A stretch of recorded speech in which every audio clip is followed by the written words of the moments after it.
लालचंद साहब।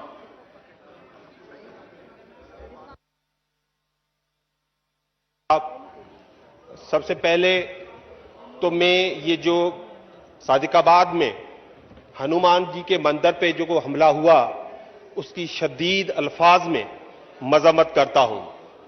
पाकिस्तान का आइन अक़लियतों को बराबर हुकूक देता है। कायदे से मोहम्मद अली जिन्ना ने अक़लियतों को प्रोटेक्ट करने का कहा, और सबसे बड़ी बात कि इस्लाम में ऐसी जो इक़दामात की किसी भी सूरत में इस्लाम भी इजाजत नहीं देता, लेकिन उसके बावजूद इस तरह के मामलात मामूल बन रहे हैं।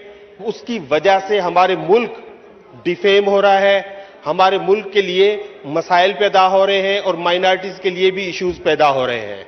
मैं शुक्रगुजार हूं प्राइम मिनिस्टर का, जिन्होंने फौरी तौर पर इस पे एक्शन लिया और इस पे न सिर्फ मंदिर को रेनोवेट करने की बात की है, लेकिन उनके एक्शन लेने के बाद जो भी ये शरपसंद थे उनके खिलाफ FIR दाखिल हो गई है, और हम उम्मीद रखते हैं कि इसमें गिरफ्तारियां होगी और इसमें जो भी इसमें शामिल है उसको सजाएं दी जाएंगी और उनको गिरफ्तार करके जेल भेजा जाएगा। जनाब speaker, supreme court of Pakistan ने भी इसका सुओ मोटो एक्शन लिया है।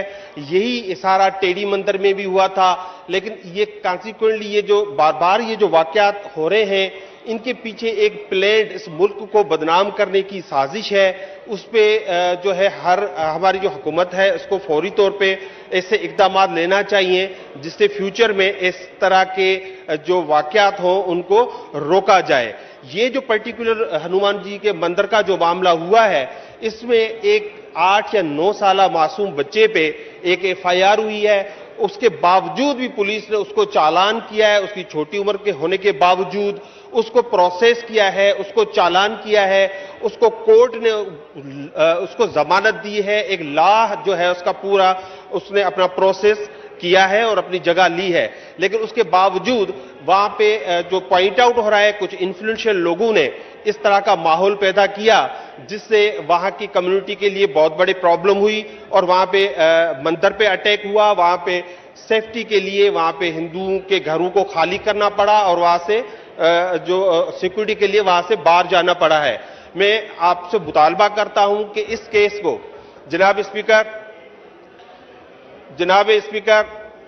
स्पीकर मैं आपकी तवज्जो चाहूंगा कि इस मामले को, क्योंकि इस मामले का फॉलोअप बहुत जरूरी है, तो ये हमारी एक माइनॉरिटीज की पार्लियामेंट्री कमेटी बनी हुई है, उसको ये काइंडली आप मामला रेफर कर दें, तो ताकि ये मामला वहां पे डिस्कस होता रहे। डॉक्टर मोहिश कुमार मलाना।